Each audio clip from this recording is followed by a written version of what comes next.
Sometimes people's lives go terribly wrong. Maybe their marriage breaks down, they lose their job, their house, their friends, they have to live on the street, they drink too much, they don't wash. Who will give a man like that a second chance? Only a very special kind of person, like Nan, a fruit seller on the streets of Kingston. Sonny had a new plan, but he did not know if Nan would agree to it. He and Jake were building a house which was big enough for 2 families. And one day they decided between them that Sonny's ex-wife Tanya and his children should have it. "Nan," Sonny said to her quietly, "I'm going to let Tanya and the children live in the house." "What?" shouted Nan. "Why?" "It is good for the children," said Sonny. "They will be off the streets and the boys won't have to hustle like me." "But what about me and you? Where are we going to live?" "We will try and build another one," Sonny said. "Lord," he thought, "is she going to leave me now? Maybe this is too much for her. I love her.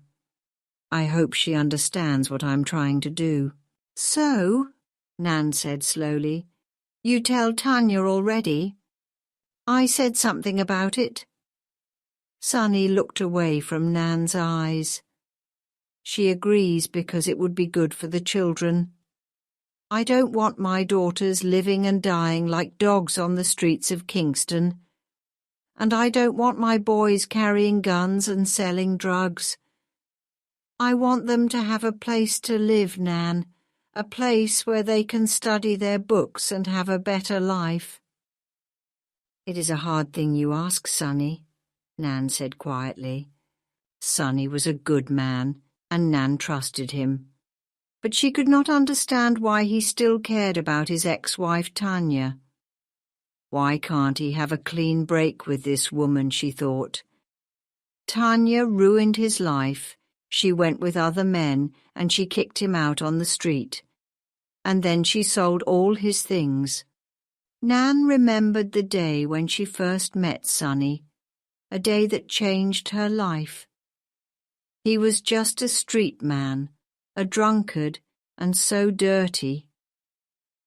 There was hunger in his face, in his eyes, even in the way he walked.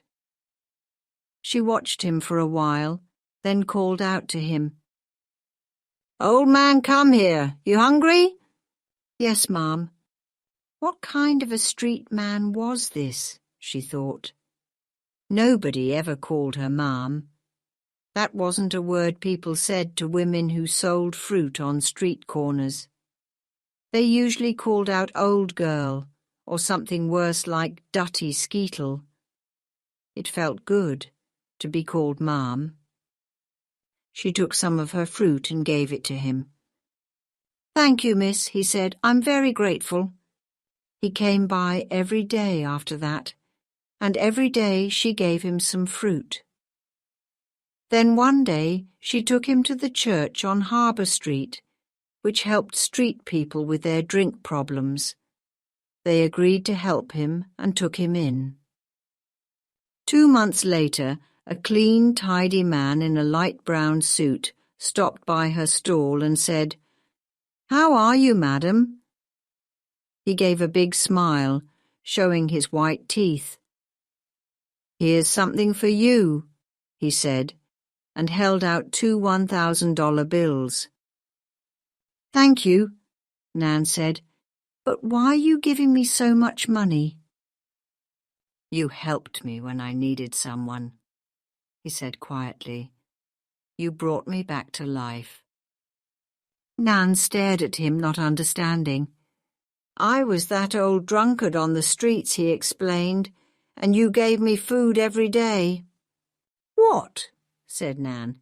"I'm happy to see that you're all right now." "Yes, thanks to you.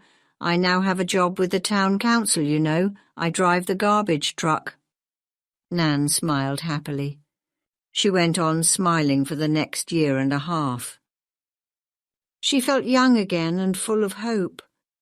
At last, she could forget the sad years when she was 16, with a baby, and no chance to go to school and get a better life for herself.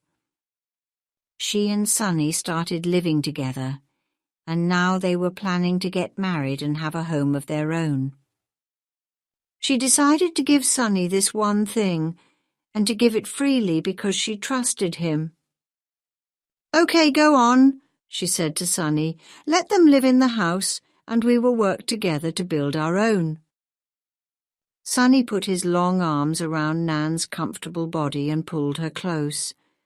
He understood what she was saying, that she trusted him, that she was strong enough to wait. He put his mouth close to her ear and whispered, "Thank you."